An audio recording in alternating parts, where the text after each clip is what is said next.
Can't decide and torn between a romantic, comedy, action, or an indie film to watch for the weekend? Well. Golden State Media Concepts Movie Podcast is your ultimate guide to the latest movies. Join us as we dissect the latest on the blockbusters. It's the Golden State Media Concepts Movie Podcast.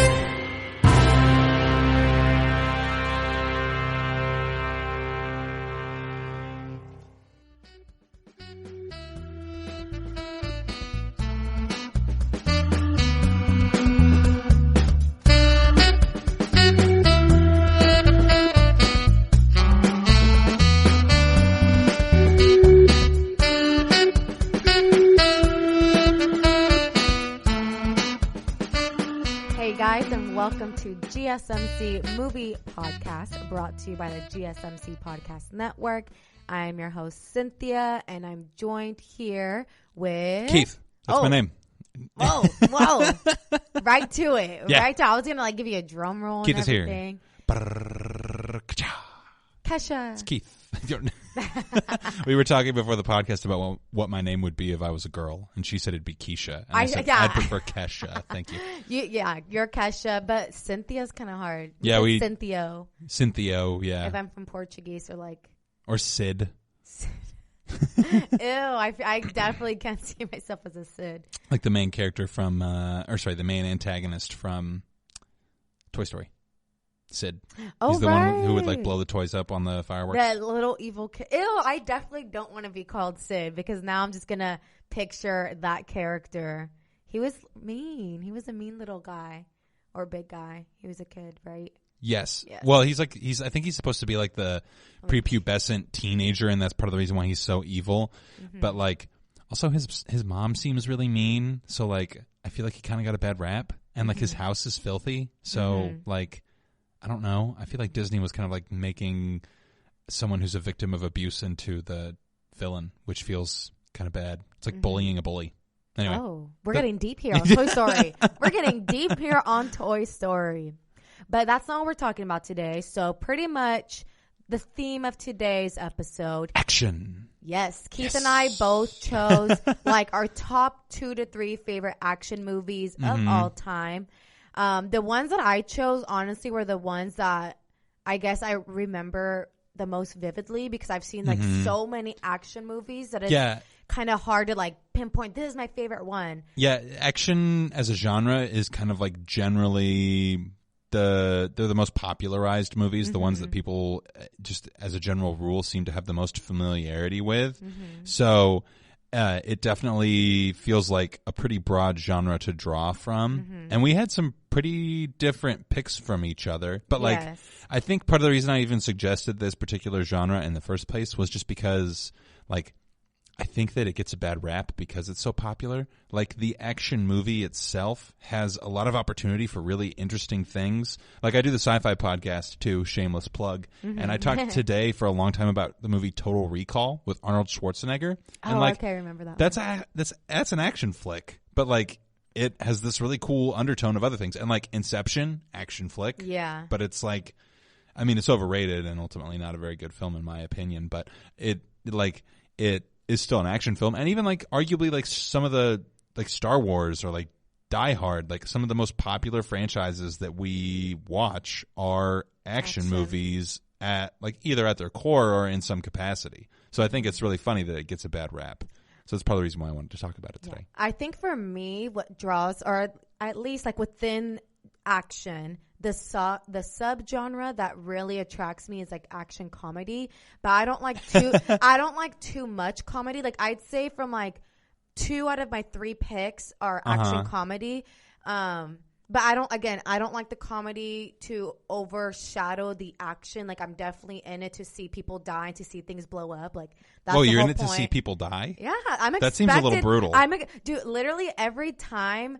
Okay, let's just start with I'll mention it later. But every time I watch an action film, I want to be I don't know, it's kind of bad maybe, but I want to be that person, be shooting. Okay, that I'm not even gonna say it because it's especially in the climate we're in now, I'm definitely not going to say that. So I'm going to retract myself, and let's get into the first film. So this is my pick.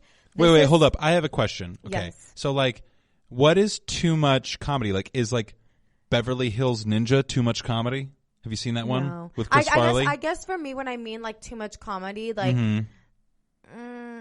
I guess that, like, I guess just that I don't want the film, if it's labeled as an action comedy, I'm expecting more action with hints of humor spread throughout the film. I don't kind of like Jumanji.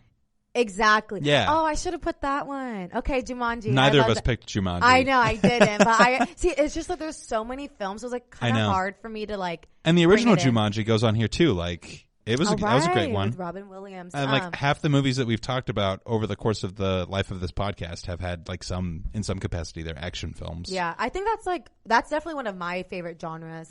Could you say that about you, or you just? I feel like it happenstantially becomes one of my favorite genres just because I accidentally like films that fall into this genre. I would say that like my favorite genres are probably like more of the subgenres, right? That have elements of the action genre in them, but that's not necessarily the highlight. So like I love a psychological thriller. Most psychological thrillers have action. Oh, I like those too. Actually, yeah, I agree with what you're saying. The subgenres. Yeah. It's like I don't purposely seek out action. It just happens to be that the movies. It's a funny sentence. I know. What is that with me today? I'm like saying all these things, but I don't like purposely seek it. But the films that I happen to really enjoy and like have some action scenes within it. So. Another thing too, what I meant about like the whole comedy thing. Right. I also don't like when the jokes are bad because then it just like kills. I feel like it makes the whole film corny. And I'm trying to think of a film on the top of my head right now that's like labeled as action comedy, but the comedy part is just not funny. So then I can't take the action scenes seriously. Does that make sense? Yeah. It kind of like pulls you out of the action zone. It'd be like if we're in the middle of like Mission Impossible and you've got the da da da da da da da and he's like climbing up the wall and then all of a sudden like you get this like slapstick joke like that just it would kind of pull you out of like it would eliminate the stakes. Like everything in an action movie is all about the stakes. Like what are you going to lose? What are you going to gain? Blah blah blah blah blah. Right. Like, you know, like the Bourne Identity movies are a great example of this. Like they really get you as an audience member invested in the stakes of what it is that Jason Bourne is going through.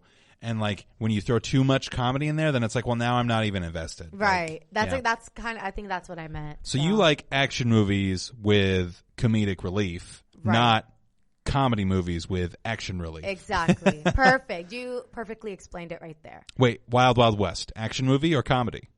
I don't know. It's a comedy because it's so bad. Oh my goodness. Would you label it as a trash film? It is. Trash it's totally film. a trash film. It's great. Podcast recommendation if you haven't listened to it. How did this get made? I'm pretty sure they did a Wild Wild West episode, and it is comedy gold. So definitely check that out. You told me, yes, I remember you mentioning that one. Okay, so now we can talk about your first pick. Let's get into the first pick. 8 minutes later. Yes. So Taken, and the very first film, Taken, which I think it was released either in 2008 or 2009. And I'll just read you guys the synopsis real quick, and it goes, a retired CIA agent travels across Europe and relies on his old skills to save his estranged daughter who has been kidnapped while on a trip to Paris. The daughter is kidnapped by an Albanian human trafficking gang. Albanian. Okay, or Albanian? Right. I don't know. I've heard both ways, honestly. How long is the A in that? I know. I've heard both. So yeah, pretty much this father, he's a retired CIA agent. His daughter goes overseas with a friend to go visit Paris. And while she's there, her friend and the daughter get kidnapped. And I haven't seen this movie in quite some time, so I have to like kind of refresh my memory. But I'm a fan of Liam Neeson. He's great. He's the main, the star character of the film. Do you want to know the tragic story as to why he took this role, or part of why he took this role? Tell me. I have them in the notes, but I want to hear what you're going to say. Okay, so, he lost his wife in a skiing accident. Oh no. And after that, he started like just pouring himself into his work. So I believe that Taken is one of the first films, because if you remember, after Taken, he started being cast in a ton of movies. Yes. I think Taken is one of those roles where he was kind of just like, I'm just going to work a lot to deal with the pain of this loss. Well, so that's really sad. I didn't know that. Yeah, but I know. kind of just to add on to that, Taken, I feel, is like what really set him off as an action, like an action film star, because before Taken, he wasn't really in any action movies. And he actually expected for this film, the first one, to completely bomb, which is like crazy to me because I really enjoyed the film. I think the stunt scenes are brilliantly executed. They're realistic, and that's what I like out of action scenes. I hate when I see like a guy punch someone and it's like totally totally fake. And what's interesting is that the majority of the stunts throughout the film, Liam Neeson performed himself. That's pretty cool. Which, so he said he trained extremely long hours to get into, good shape. Yeah. Because it's physically demanding the role. Of course. A lot of running and. Well, it's an action movie. There's running and fighting and jumping and all sorts of crazy things. And I also like how in this particular movie, there wasn't a lot of fluff in the beginning. I also don't like when you're watching a movie and it just takes forever to kind of get to the plot or the climax. Like, this film is actually pretty short for a movie, like an action film. It's only an hour and a half, and that's including credits and all that. So really, it's probably pretty action packed the whole way through, because it what's funny, and I've talked about this with people before. So old movies used to have to give this huge long deposition as to why you should care about this particular character and why you should be invested in it. And the introduction to these films was so long. It felt like there was this prequel essentially to the film.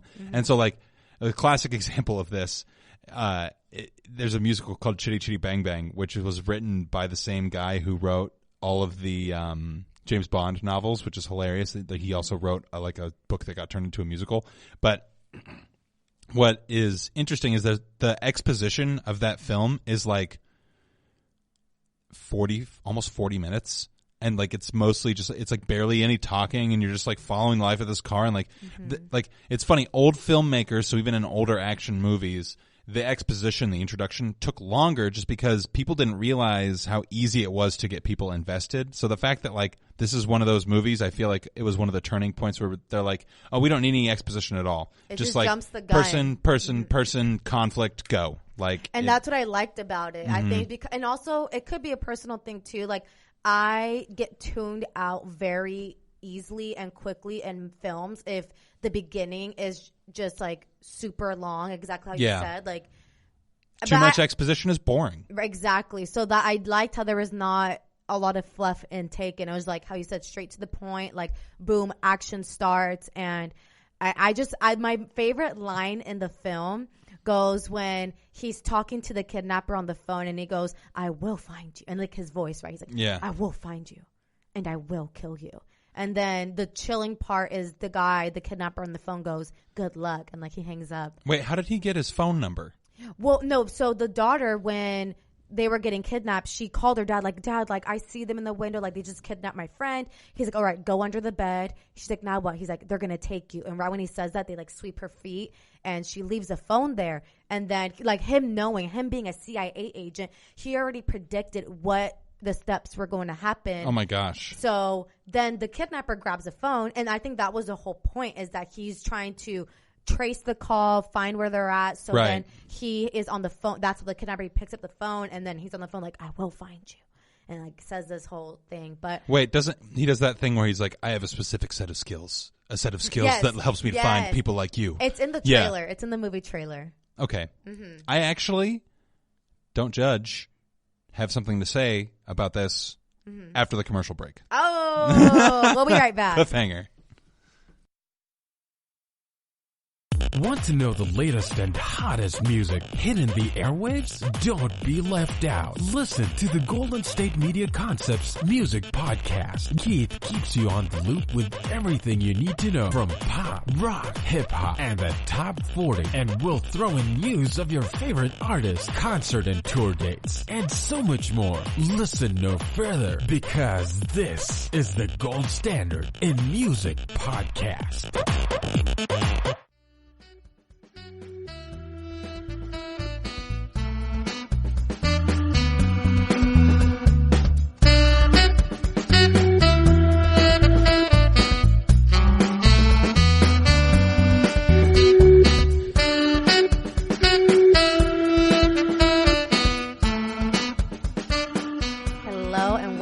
To GSMC movie podcast. You gotta take longer. No, I don't want to keep them waiting. Time is money. I'm trying to talk. All right, you left us on a cliffhanger. So I did. You did. What did I say? Can we play it back real quick? Pause. Okay, yeah, we just paused and played it back. Okay, so I've never seen this movie before. It definitely sounds like you have. No, I have not seen Taken. There's I feel 3 like of them. I haven't seen any of them. I feel like after watching the trailer, I kind of do want to see it. The trailer's pretty good. Mm-hmm. It was so popular. I have a tendency to avoid things that are popular, so I just kind of was like, no, I don't need to see that. Trying not to be super into what's popular. Why? I don't know. I have a proclivity for things that aren't popular. But this was pretty good. Yeah, I've heard good things. I think it's on Netflix, actually. Oh, is it really? It might be. So okay, if it's I on might Netflix, have to watch it if it's on Netflix. I know. Thank God for Netflix. Honestly, it's so easy. Just boom. Yeah. It's unfortunate that everybody decided to jump on that money train and start their own streaming service. So eventually, Netflix won't even exist anymore. Well, I mean, if Netflix can put out a bunch of really good original content, then they'll probably still get to exist. And if they can buy the right licensings and things like that, but ultimately, it seems like Disney's going to have their own, and Disney owns a ton of different movie rights. So almost anything that's on Disney Plus, Disney Plus has no reason to let Netflix have it on their platform too. Mm-hmm. So it's there's that, and then there's Amazon. So Amazon Hulu, Video and Hulu, Stars. And, there's literally there's so many. And keep up. I am waiting for the day where there's internet cable, where it's okay, now you buy a package deal and you get to watch X number of movies from each streaming service. I'm sure that it'll happen. Mm-hmm. Don't steal my business idea. I've been having that business idea for years. So, I have a particular set of skills, that make me a nightmare for people who steal my ideas. And I will find you. And I'll take my idea back. That's pretty good. That's out of all the jokes you've done, that was probably the best one. Wait, that's the best one? That's the best one. I've had so many good dad jokes. That one was smooth. That one was smooth. You didn't even try. If you guys didn't know, that's from the movie trailer Taken. So, so highly recommend. That's my first action movie pick. What about yours, Keith? Okay, so my first action movie pick, which a lot of people are probably going to be like, really? That movie? Is Dredd from 2012, which is technically a remake, but the remake is actually pretty incredible. And also, it's one of the only movies that's based on a video game that I actually think did really well with remaking it. So the premise of Dredd is usually called Judge Dredd, I think is the video game in the comic book series, is that it's this post-apocalyptic world where everybody has been driven into these huge mega structures because the general world outside of these structures is uninhabitable because of radioactive waste or something or another.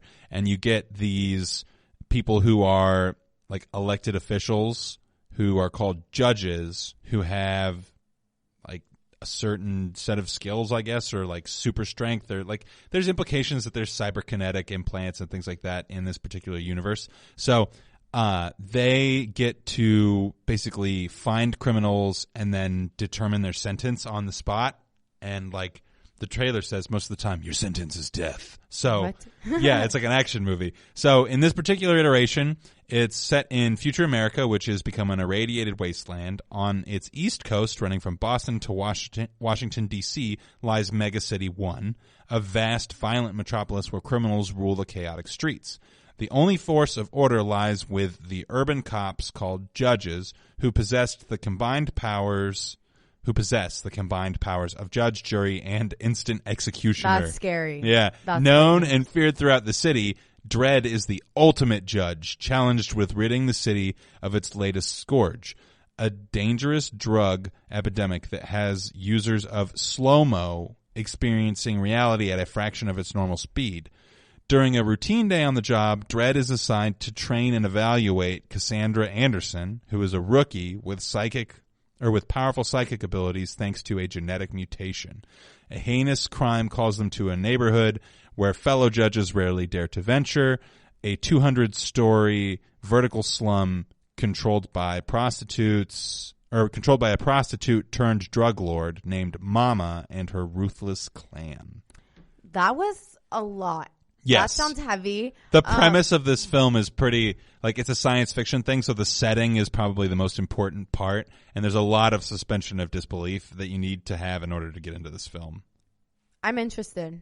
I'm definitely interested. When I watched the trailer a few moments ago, I loved the special effects, and I know we, like, really quickly talked on that, especially for it being a 2012 film. Yeah. That's pretty impressive. And for this to have came out in 3D, like, I want to watch this movie in 3D with those special effects. When them, like, oh, you remember when I don't know if they even do that anymore. Like, where you wear the glasses into the theater. Like, they don't do that anymore, do they? I know that sometimes they play 3D films. Okay. So they must still have the glasses, I guess. I don't know. I haven't seen a 3D I haven't film seen in one a in while. such a long Yeah, time. it's been a This was minute. like during the heyday of 3D stuff, because I remember towards the end of high school, which for me was 2009, was when they started doing all of that 3D stuff, and this was like one of the big ones. So I think it kind of got swept up in that whole like thing. But part of the reason that the effects are so good, the budget for this film was $50 million. What? Yeah. That's a lot of money. It is a lot of money. I don't know how much it is in the grand scheme of like production costs for movies overall, but in 2012, $50 million was a lot. And that's still a lot. Like, I'm so surprised right now. $50 million? it didn't even make that back in ticket sales. Its overall gross over its worldwide release was only like $41 million, which Wow. to me is a travesty, because if this movie came out this year, like, it would perform so well in all of like the new movie markets that have opened up to American producers and American filmmakers, like China and like other parts of the world, mainly China. Like Star Wars, for instance, right? One of the reasons that it's done so well is because Disney and the movie producers at Disney explicitly added content for Chinese audiences. And like the reason we keep seeing Fast and Furious films is because worldwide those films destroy box offices. People love those movies in other countries. And I feel like Judge Dredd is the same way. Like, if this movie were to come out this year, it would perform the same way that it did in American theaters when it came out in 2012, but it would like blow the roof off of the box offices in other countries. It's got everything that you want from an action movie. Like, strong, silent protagonist who's like angry for absolutely no reason, hates the world for like because we don't get any backstory on the main character, which is funny because like normally when you go into an action movie, like part of figuring out why this person is doing this thing is like, is getting their backstory. You get like flashbacks to like, this is their childhood where like this thing happened to them and they realized that they had to get, bring justice to the world. And like, you get no exposition on Dredd at all. It's just like, he likes to kill people. And that's that. That's pretty much that. it. And then like, and it's not like he likes to shoot people. Like, no, there's a heinous amount of violence in this film. Like, is this rated R or PG-13? I would guess it's rated R. I'm going to do a quick Google search. I mean, if there's that much violence, I'm not sure if there's crude language. I'm assuming there could be, maybe. They swear for sure. It's fine. I looked up Judge Dredd, and it came up with a 1995 movie. Yeah, it was rated R. So in I was reading that in New Zealand when this came out, it got like the NC-16, right, which is basically R here. When it came out in theaters, it was like, if you're under 16, you're not going to be allowed to come in and see this movie. You have to go with the parent. Yeah. And when it came out on video, it was given like an NC-18 rating because it's just like... It's like a lot of violence. A lot of violence and a lot of swearing. It's great. I was reading that the script originally, they were going to make up new words for the people because it's supposed to be in the future. So like they wouldn't say the same swear words that we do now. So like they had made up swear words for it. And then they just decided like, screw it. We're just going to use real cuss words. Mm-hmm. So that would have been like a cool little element if they did that. And they added like just made up words. It might have confused the audience a little bit, but I feel eventually they would have caught on. Well, I think that part of the reason they decided not to is because so when we're talking about like science fiction movies or just movies in general, like, are you familiar with the idea of like suspension of disbelief? Mm-mm. So it's there's another phrase for it, but I can't remember it. It's like reasonable, unreasonable, or something like that. But basically the idea is that in order for us to buy into a movie, we have to buy into some aspect of the movie and suspend the fact that we would otherwise not believe that that thing could happen. Oh, okay. So that like makes sense. with Star Wars, it's like I can suspend my disbelief that the Force doesn't exist for the sake of buying into the movie. And in Dredd, they ask you kind of to do a similar thing, but like, as an audience member, it's harder to get that investment from you because the film is just supposed to be like this unapologetic action film.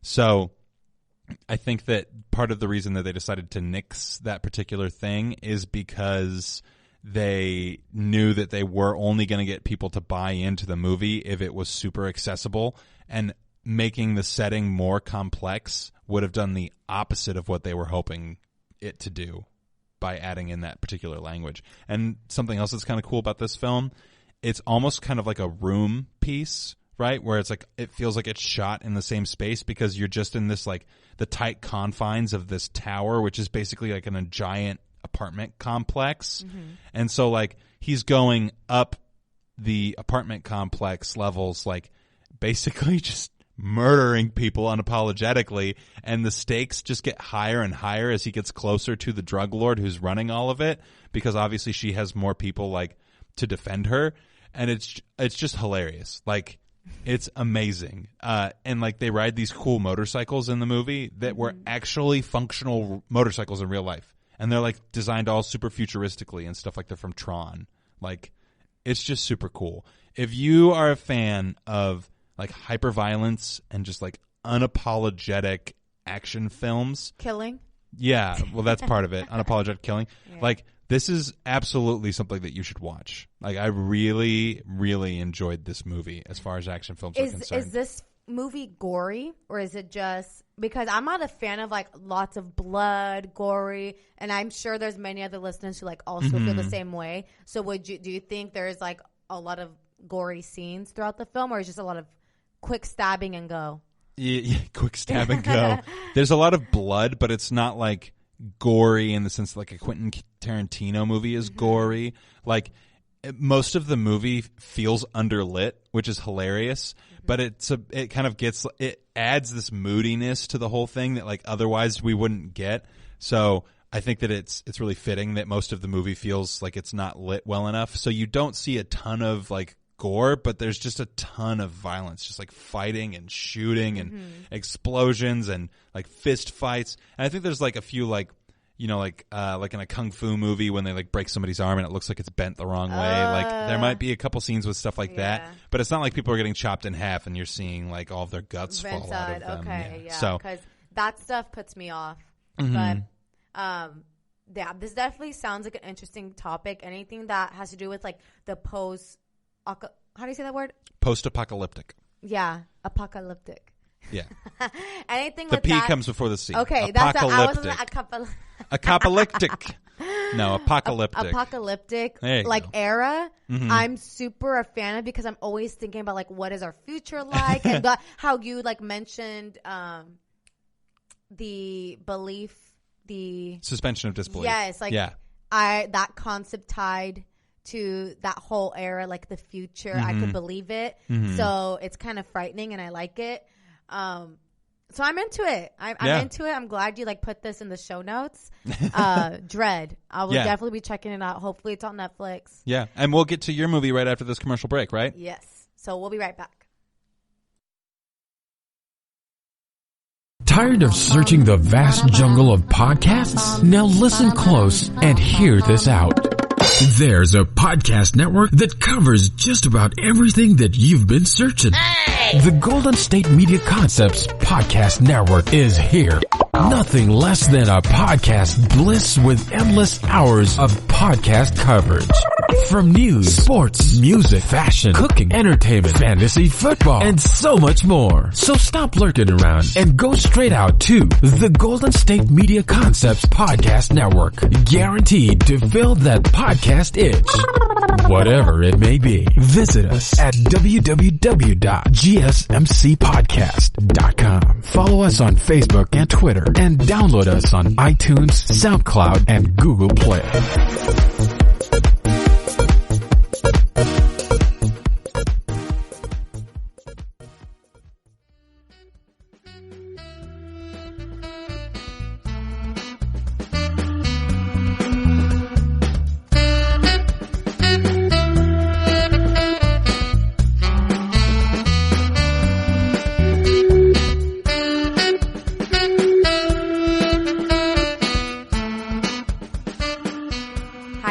Welcome to GSMC Movie Podcast. Keith was going to bring in the show, the segment, but he wanted to play a little game with you guys and see how awkward of a silence. No, it's only a game with you. It's introduction chicken is what we'll call it. Introduction chicken. It's like who will drive their car closer to the other person.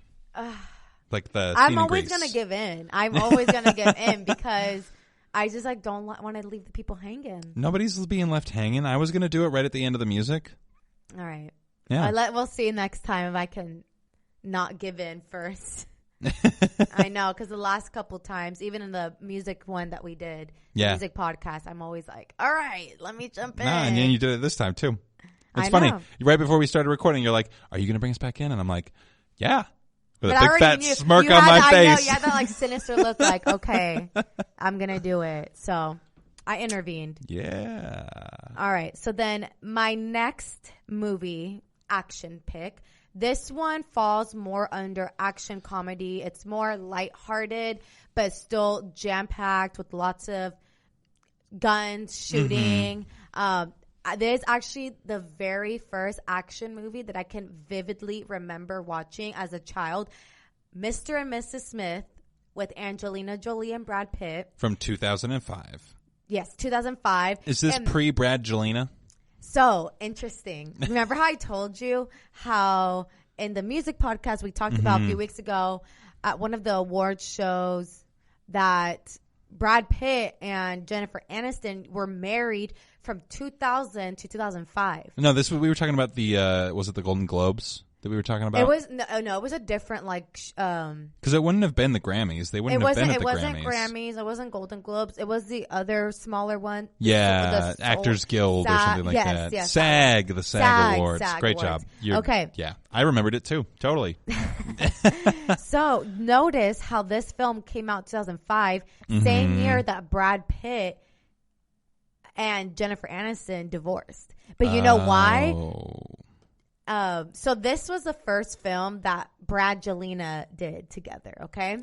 This is the first film they did together, and they started dating after this film. And if you watch the film, like their chemistry, like them as a married couple on screen it just makes sense. Like I literally could not keep my eyes off them. One, they're just like an extremely good looking couple.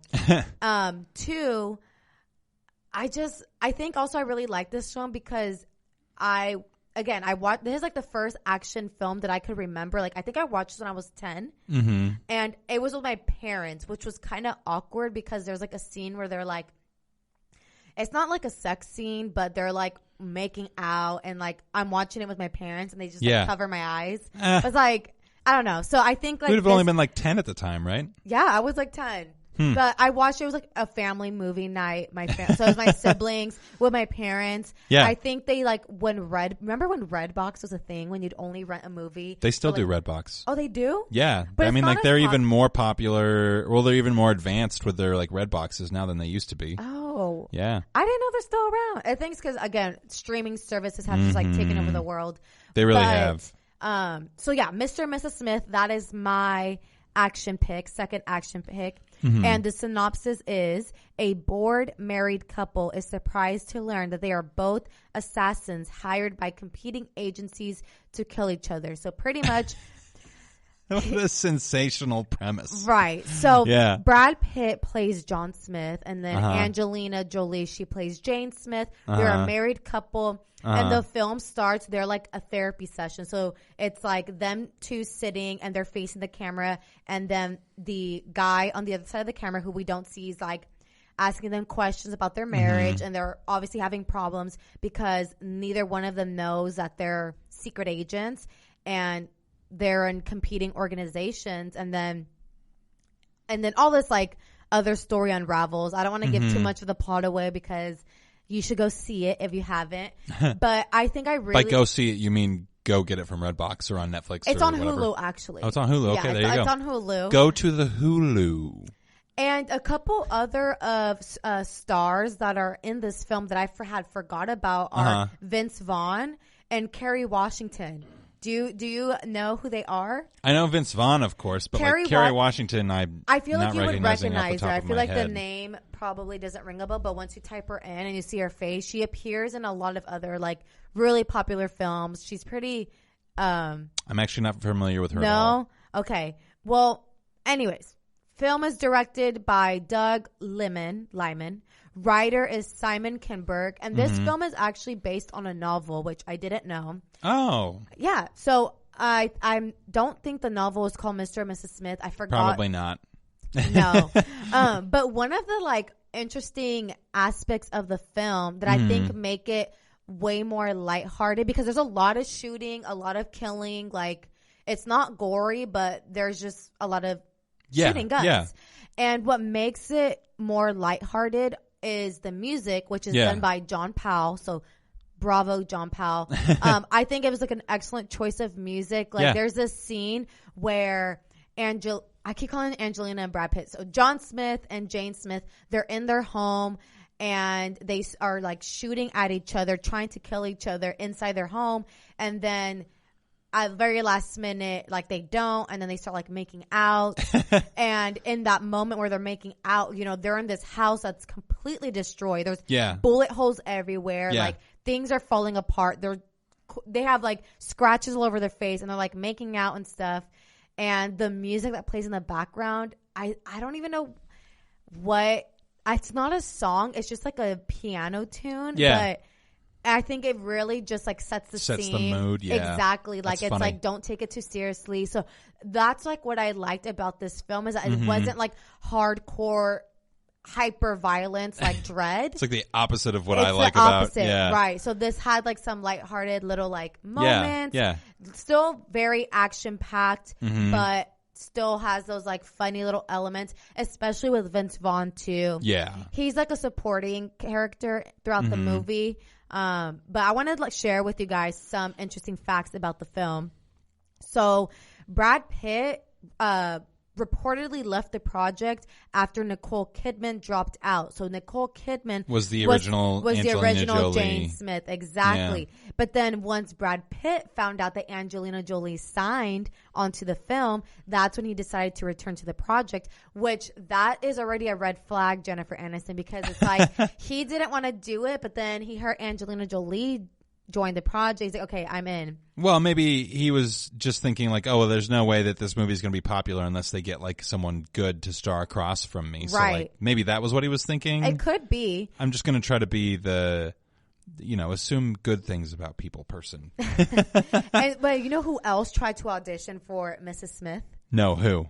Gwen Stefani. Oh, that would have been awesome. Gwen Stefani would have been good as well. And then who auditioned or who was originally casted to be Mr. Smith was Johnny Depp. So that's like an interesting mix. A lot of people were considered for these two major roles. So it could have been Johnny Depp and Nicole Kidman, Johnny Depp, Gwen Stefani, or Gwen Stefani, Brad Pitt. It would have been a completely different movie with Johnny Depp and Gwen Stefani I know. in it. Yeah. Totally different. But I'm really happy that they went with Brad Pitt and Angelina Jolie. And so yeah, I highly recommend. There's not too much to say. I want to now get into your second movie pick here. Thank you. I'm actually really excited about this one too. When I was looking up movies like, oh, what do I like that's in the action film genre? I realized there's just like a ton of really interesting things. And like one of the great things that you can have with action movies is that like you can like the campy ones or like ones that are interesting. So I picked the original Mad Max for my other action film that I really love, which is funny that I accidentally picked two kind of science fiction-y films. So this film is set in the near future of a bleak dystopian and impoverished Australia that is facing a breakdown of civil order primarily due to widespread oil shortages. It's not really explained until the sequel why they're having the oil shortages, which is funny.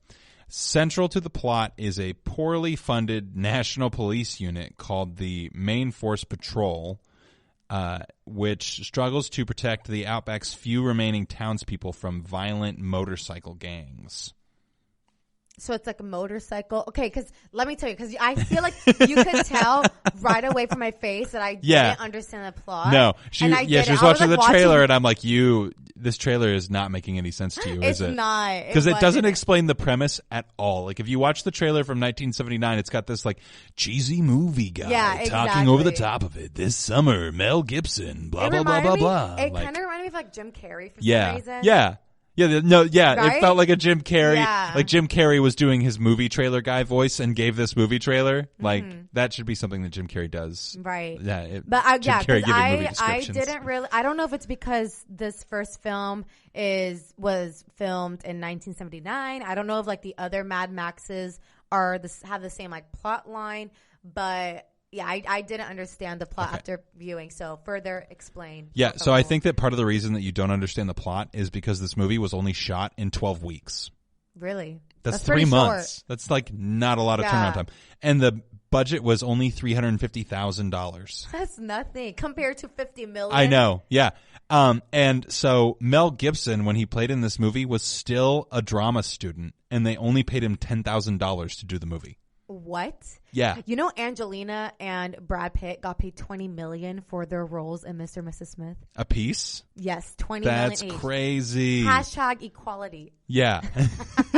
No, and the budget on this film was so low that most of the extras were paid with beer. You're kidding. No, they paid him with beer. Funny. I know. That is hilarious. That would never happen in today's day and age. Well, and you watch this movie and it's like, it's a classic. Like, it is absolutely a classic that's like really interesting, and like Mel Gibson is excellent, and the guy who plays the villain in this movie is incredible. Like, his performance makes the entire film. The villain's name is escaping me right now. It's kind of funky. Toe Cutter, I think is his name. And it's paid by a guy named Hugh Keys Byrne, who I'm pretty sure didn't really do anything else that we would be super familiar with off the top of our heads. Mm-hmm. No. I'm looking at his filmography right now. Like, he was in Mad Max Fury Road, which like critics loved. Mm-hmm. That came out a few years ago. But other than that, he has not done like anything that we're familiar with. But he did an amazing job in this movie. Like, his performance makes it for me, along with Mel Gibson's. It's really great. The movie just feels like it feels like a passion project, because like the budget is so low, and they're like doing all this stuff that like the stunt driving in the movie was illegal, so they had to film those scenes when they were doing the stunt driving before the police would show up. Why were they illegal? Because they didn't have enough money to get like the permits. Yeah. Oh, this is so funny. Isn't it? And the fact that they made it happen regardless. Absolutely. Yeah, like half of the stuff that I was reading was basically like, yeah, so they made this movie happen by the skin of their teeth, and it accidentally has turned into this like cult classic, huge following that's like, it's so big that it got a remake in the 2000s that, again, like critics loved the new Mad Max. I don't remember, it won a couple of Oscars, not for like best picture or anything, but like it won for like best action movie or something like that. Like it was really good, and it's just hilarious to me that it started out as like this passion project, and like you can feel the sincerity in the way that everything in the film happens. Like it just feels like a very, like just this, it feels like one person wrote it, which is different from like Mr. and Mrs. Smith. Like 150 people probably wrote that movie. It was one writer. I mentioned it. Yeah. No. One person wrote the book.